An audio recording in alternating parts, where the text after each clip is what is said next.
नमस्कार, discovery of truth में आप सभी का एक बार फिर स्वागत है। बड़े ही दुख के साथ यह कहना पड़ रहा है कि संत आसाराम जी बापू को बीमार अवस्था में ही उनको सेंट्रल जेल जोधपुर में वापस भेज दिया गया है।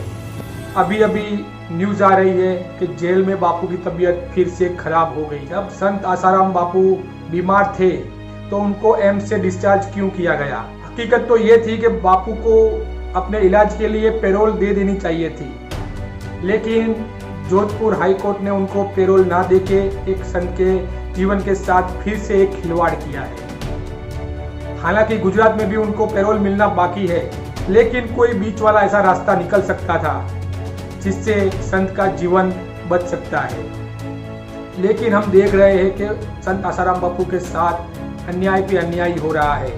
राजीव गांधी के हत्यारे को वास्तव में देखा जाए तो कोई बीमारी नहीं है, लेकिन कोविड-19 के चलते उनको पैरोल दे दी गई है 30 दिन की। संत आसाराम जी बापू की तबीयत बिल्कुल भी ठीक नहीं है।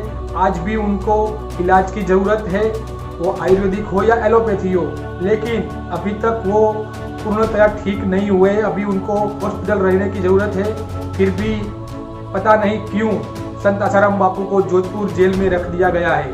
इसी जोधपुर जेल में आज भी 40 से ज़्यादा लोग कोरोना से संक्रमित है, वहाँ आइसोलेशन में है। अब ऐसे कोरोना ग्रस्त माहौल में ऐसे वृद्ध कैदी को, ऐसे बीमार कैदी को रखना कितना उचित है? ये तो साफ दिख रहा है कि बापू के जीवन के साथ चेड़ा किया जा रहा है। संत को समाप्त करने की साजिश हो रही है। आज देश में लाखों युवान, पढ़े लिखे लोग ये सब अन्याय देख रहे हैं और इस अन्याय से काफी दुखी है। ऐसे ही हमने 5 लोगों से बातें की। आइए जानते हैं उनके विचार और सरकार और न्यायालय से और इस मामले में क्या कहना चाहते हैं। हरिओम, मैं वैदेही सोनी फिजियोथेरेपी की स्टूडेंट हूँ, गुजरात से बात कर रही हूँ। जिस संत ने पूरे विश्व में भारत की धर्म ध्वजा लहराई है, उन पर कोई भी आरोप सिद्ध किए बिना ही कारावास में रखा गया है। नमस्ते, my self Kiran Parmar. I am professional electrical engineer and working with एक reputed company as a manager। आज मैं तमाम हिंदूवादी समाज संस्था एवं धर्मप्रेमी जनता को अपील करता हूँ कि एक 85 वर्षीय महान संत, एक समाज सेवा करने वाले कि जिन्होंने अपना पूरा जीवन अपनी समाज सेवा के लिए, धर्म के लिए, भारत को विश्व गुरु बनाने के लिए अपना जीवन न्यौछावर कर दिया, उनके साथ एक घनघोर अन्याय हो रहा है, एक ऐतिहासिक अन्याय हो रहा है। इंडिया के अंदर एक क्रिमिनल को, एक पत्रकार को, एक राजनीतिक नेताओं को आराम से बेल मिल जाती है, पैरोल मिल जाता है, लेकिन बापूजी को आज नहीं मिल रहा है because he is Hindu Saint.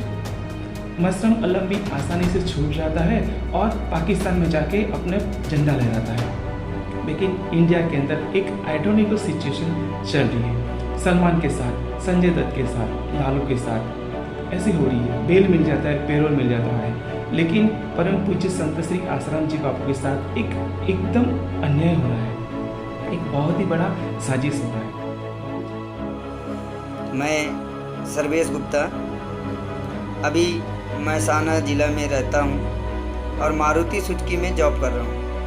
मैं देश की सरकार और न्याय प्रणाली से एक प्रश्न पूछना चाहता हूँ कि आखिरकार हिंदू संत को जेल में क्यों रखा जाता है? 85 वर्ष के आसाराम जी को जेल में रखा गया है। उनको कई तरह की बीमारियां भी हैं और अभी वो करंट में कोरोना से ग्रसित भी हुए थे। फिर भी उनके वकील की तरफ से बेल लगाई जाती है, उनको बेल नहीं मिलती है, तारीख पे तारीख ही मिलती रहती। एक हिंदू होने के नाते मैं सिर्फ अपनी बात रखना चाहता हूँ कि आखिरकार हमारे देश में राजनेताओं को, फिल्म एक्टरों को और क्रिमिनल टाइप के लोगों को बेल मिल जाती है। हरिओम, मेरा नाम गार्गी पटेल है। मैं पिछले 25 सालों से पूज्य संत श्री आसाराम जी बापू की दीक्षा लेकर उनसे जुड़ी हुई हूँ। मैं एक फार्मास्यूटिकल प्रोफेशनल हूँ। इन 25 सालों में मैंने कई बार पूज्य संत श्री आसाराम जी बापू के आश्रम में अनुष्ठान किए हुए हैं। इन अनुष्ठानों से मेरी काफी आध्यात्मिक और भौतिक उन्नति हुई है। जिस तरह से ये प्रचार प्रसार हो रहा है कि आश्रम में अनुष्ठान में लड़कियों के साथ या महिलाओं के साथ जो कुछ भी हो रहा है वो बिल्कुल ही गलत है। मेरा खुद का अनुभव है, ऐसा कुछ भी नहीं होता है। मेरा नाम नीरव पटेल है, मैं IT प्रोफेशनल। आज हमारे भारत देश में क्या हो रहा है? एक निर्दोष संत को पैरोल नहीं मिल रही है। कई नेता, अभिनेता, बहुत सारे गद्दार लोग, जो लोगों ने बलात्कार किया है, कई सारे अत्याचार किया है, कई लोगों ने सड़कों पर कई गरीब लोगों की हत्या की है, एक्सीडेंट किया है, फिर भी उनको पैरोल मिल जाती है। लेकिन एक निर्दोष संत को पैरोल नहीं मिल रही है, जिन्होंने 50 साल तक इस देश की सेवा की है।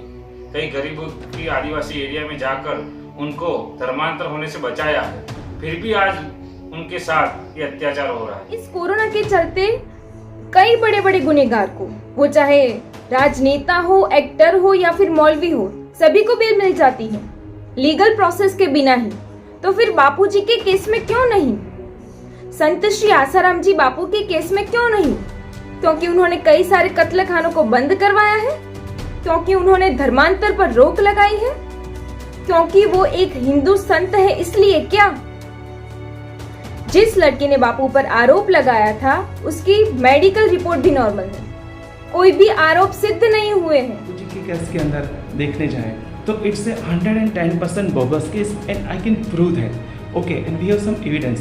फर्स्ट दैट केस कि इन FIR I studied that there is nothing mentioned in rape. Second thing कि as per medical reports prove that कि there is nothing any sketches on her body. Third, as a telephonic recording or telephone discussion that at the time of situation she was talking with her boyfriend, and at the same situation Bapuji was not there at place. Bapuji was busy with marriage function and away from 10 kilometers away and with more than 50 people. Fourth, there is a birth certificate prove that कि जो लड़की है वो adult है, वो 18 साल की ऊपर उम्र वाली है, तो पॉस्को चैनल लगना ही नहीं चाहिए।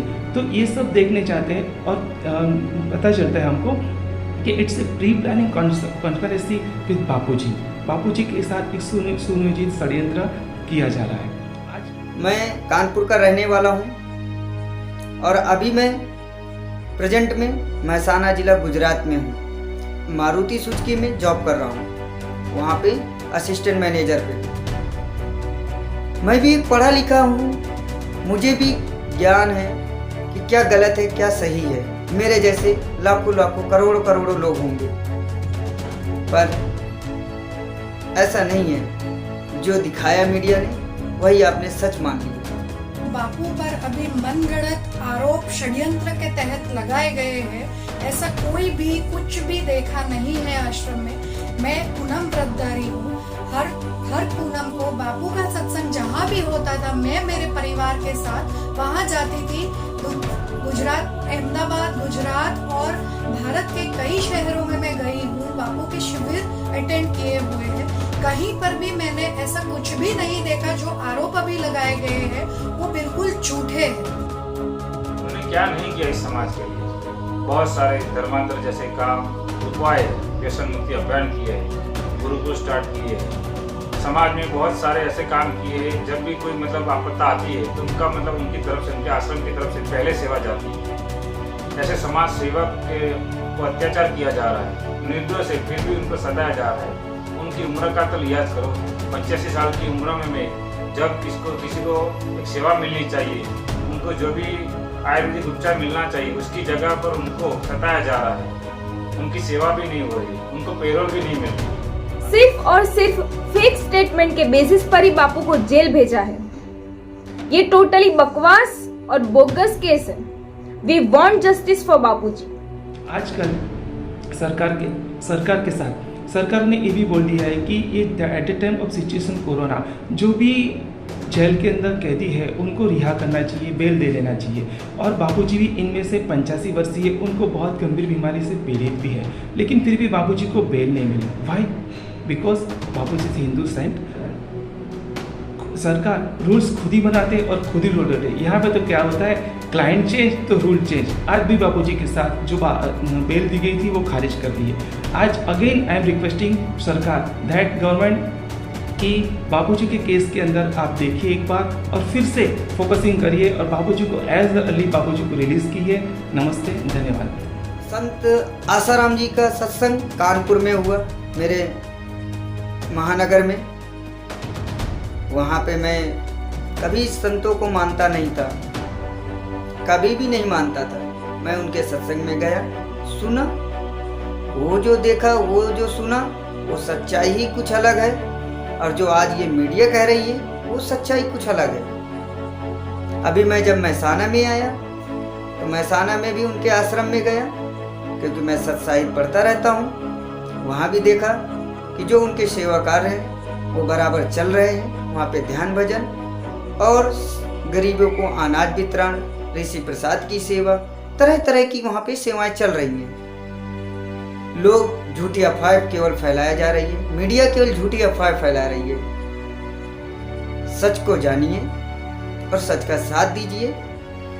हिंदू का नागरिक होने के नाते भारत सरकार से अपील करता हूँ, न्याय प्रणाली से अपील करता हूँ, संत श्री आसाराम जी को जल्द से जल्द रिहा करें। मेरी हाथ जोड़कर सरकार श्री और सभी से निवेदन है कि पूज्य संत श्री आसाराम जी बापू निर्दोष है और उन्हें जल्द से जल्द कृपया करके रिहा कीजिए। वो संत जो है, महात्मा जो है, वो हमारी भारतीय संस्कृति की प्रतीक है, उनकी धरोहर है, हमारी संस्कृति की रक्षा में जुड़े हुए हैं। उन्हें जल्द से जल्द रिहा करके हमारी संस्कृति की रक्षा करनी चाहिए। हरिओम। एक सामान्य लड़की ने एक मामला लगाया है, फिर भी कोई इसके पास कोई प्रॉपर रीजन भी नहीं है, फिर भी उनको पैरोल नहीं मिल रही है। ये हमारे भारत देश में बहुत सारा अत्याचार हो रहा है। इसी के कारण प्रकृति के भी हमें झेलना पड़ता है। तूफान, भूकंप, आज कोरोना का कहर, ये देख लो। निर्दोष संत को सताने का यही परिणाम होता है। अभी भी वक्त है हम समझ जाए, नहीं तो निर्दोष संत को सताने का बहुत सारे परिणाम, दुष्परिणाम हमें हो सकता है। सेशन कोर्ट हो, हाई कोर्ट हो या सुप्रीम कोर्ट हो, हर बार कोर्ट यही बात कहती है कि यदि बापू को बेल दी जाएगी तो कानून और व्यवस्था का प्रश्न खड़ा होगा। क्यों खड़ा होगा? क्योंकि बापू के लाखों करोड़ों भक्त हैं, वो आएंगे और कानून व्यवस्था बिगड़ेगी। यदि ऐसे ही कानून व्यवस्था बिगड़ती तो अब तक बिगड़ गई होती। सच्चाई तो यही है कि बापू के करोड़ों साधक, करोड़ों भक्त, करोड़ों अनुयायी वो बिल्कुल डिसिप्लिन में रहने वाले हैं, एक सुसंस्कारिक जवाबदार नागरिक है, वो कानून का पालन करने वाले हैं। अब ऐसे संस्कारी नागरिक, जवाबदार नागरिक को बार बार दंगाई बताना एक गलत बात है। आपको बेल रिजेक्ट करना है तो कोई और बहाना आप ढूंढिए, क्योंकि ये बहाना अब किसी को हजम नहीं हो रहा है। अभी तो संत आसाराम बापू के करोड़ों समर्थक न्याय की आस में अपने घर में बैठे हैं, शांत बैठे हैं। मैं न्यायालय से एक प्रश्न करना चाहता हूं। आपका कहना है कि बापू को बेल दी जाएगी तो लाखों लोग उमटेंगे और कानून व्यवस्था भंग होगी। मैं आपको यह पूछना चाहूंगा, यदि आप बापू को बेल नहीं देते हैं और इस प्रकार उनको जेल में बीमार होने के लिए, उनको कोरोना हो जाए, वो और बीमार हो इसलिए छोड़ देते हैं और बापू के साथ न करे नारायण और कुछ हो जाता है, तो इसका जिम्मेदार कौन होगा? और इसके बाद जो करोड़ों लोग जो भी घर में शांति से बैठे हैं वो सड़क पे आ जाएंगे, तो इसका जिम्मेदार कौन होगा? कब कानून व्यवस्था बिगड़ेगी तो इसका जिम्मेदार कौन? देखिए इस देश में कितनी बड़ी विडंबना है। इस पर 64 नॉन अवेलेबल वारंट इश्यू हुए हैं। ऐसे बड़े मौलवी को इसलिए नहीं पकड़ा जा रहा है क्योंकि कोर्ट का मानना है कि यदि इसकी गिरफ्तारी होगी तो कानून व्यवस्था बिगड़ जाएगी। और देखिए हिंदू संघ के साथ ये कोर्ट क्या कहता है? कोर्ट कहते हैं कि यदि बापू को छोड़ा जाएगा तो कानून व्यवस्था बिगड़ेगी। ये पॉलिटिकल षड्यंत्र के तहत एक को फंसाया जा रहा है और दूसरे को बचाया जा रहा है। सच में भारत में हिंदू संतों की हालत काफी बिगड़ी हुई है। हम सभी को इस अत्याचार के खिलाफ, अन्याय के खिलाफ आवाज उठाने का समय आ गया है। आप जिस भी पार्टी से हो, जिस भी संगठन से हो, लेकिन जहां गलत हो रहा है वहां हम सभी मानवतावादियों को, सभी हिंदूवादियों को, सभी देश प्रेमियों को आवाज उठानी चाहिए। वीडियो को देखने के लिए आपका बहुत बहुत धन्यवाद। जय हिंद, जय भारत, जय सनातन।